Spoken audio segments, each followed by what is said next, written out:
Salut la team, bienvenue pour cette deuxième partie sur l'analyse des spoils complets de One Piece, chapitre 1125. Donc voilà, on va parler de pas mal de choses, de pas mal de théories, mais si jamais vous kiffez, comme d'hab, petite auto-promo, n'oubliez pas de liker, follow et de lâcher votre commentaire. Ça nous aide pour le référencement et l'algorithme. Moi je vous souhaite bonne vidéo, et si vous avez kiffé, partagez-le moi en commentaire. J'hésiterai pas à vous répondre, d'ailleurs je réponds à tous les commentaires, malgré le fait qu'il y en a certains que j'ai pas répondu depuis très longtemps. Mais vous inquiétez pas, je compte répondre à tous les commentaires en vidéo, surtout pour les gros commentaires théorie. Sinon, tous les petits commentaires, normalement, j'y réponds directement. Donc voilà les gars, merci encore et bonne vidéo encore une fois.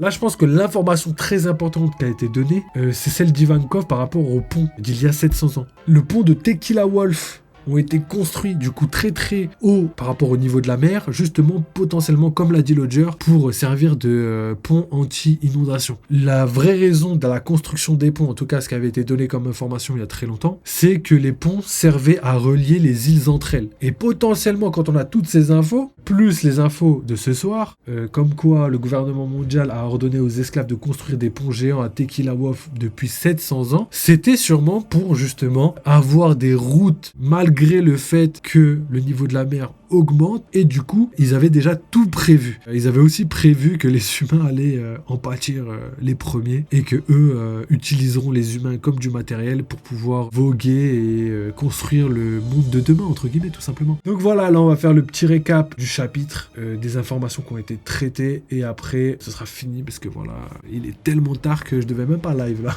J'avais abandonné parce que les spoils complets voulaient pas sortir. Après je dis vas-y, je vais les faire vite fait. Donc voilà, maintenant qu'ils sont faits, on va parler de tout ce qu'il y a actuellement dans le chapitre. Premièrement, Stussy est considéré comme mort. Bon, si vous prenez le théorème de Oda que je vous ai dit dans la précédente vidéo, il y a à peu près une chance sur 10 qu'un mort dans One Piece soit réellement mort. Vous avez plutôt 9 chances sur 10 que le mort en fait soit pas tout à fait mort, parce que Oda il déteste tuer ses personnages. Donc là je pense que Stussy est considérée morte mais pas vraiment morte. Donc si Lucci l'a tué, soit Lucci s'est adouci et du coup il l'a pas vraiment tué, il l'a laissé partir, ce qui est pas impossible, soit Lucci a décidé, je sais pas, de la jeter dans le vide et il l'a considérée comme mort, alors que elle en bas elle a réussi à s'en sortir, tu vois, quelque chose comme ça. Je pense pas qu'elle soit morte. On l'a vu avec Kuma, on l'a vu avec les Vegapunk, tout le monde les pensait morts, ils sont pas morts. Ensuite on a Saturne. Je vais pas répéter tout ce que j'ai dit dans les précédentes vidéos, mais ce qui est intéressant c'est que Im-sama est bel et bien capable d'utiliser la télépathie avec le Gorosei. Donc ça c'est assez marrant parce que je me servais de cet argument pour dire que le Gorosei n'était pas du tout des parties d'Im-sama, et en fait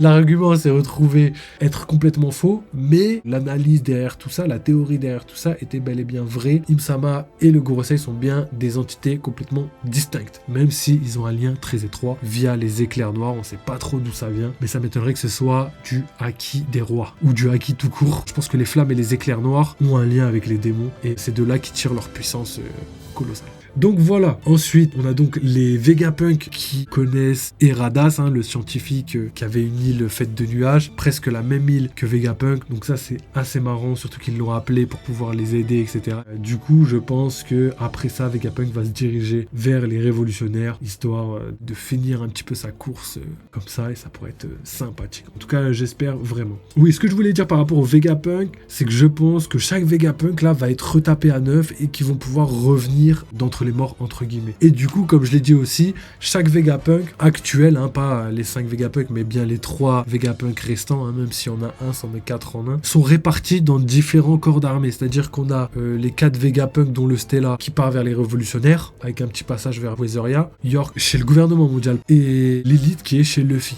Et on sait maintenant, d'après le chapitre, encore une information intéressante, que tous ces personnages, malgré la distance, ont une connexion directe avec le Punk Records, peu importe la distance. Donc voilà, encore une information qui montre que quoi qu'il arrive, peu importe ce qu'il arrive au Punk Records, tout le monde, tous les Vegapunk auront accès à l'entièreté du savoir de l'humanité disponible. Et ça c'est hyper intéressant, parce que là maintenant on sait que chacun pourra utiliser ce savoir à des fins potentiellement militaires pour le gouvernement mondial, potentiellement de découverte par rapport aux liens antiques qu'il y aurait par exemple à Elbaf ou avec je sais pas moi Raftel, etc., pour les Mugiwara. Et l'armée révolutionnaire, elle, je pense potentiellement à des fins stratégiques, à des fins de protection, etc., etc. Donc ça pourrait être sympa.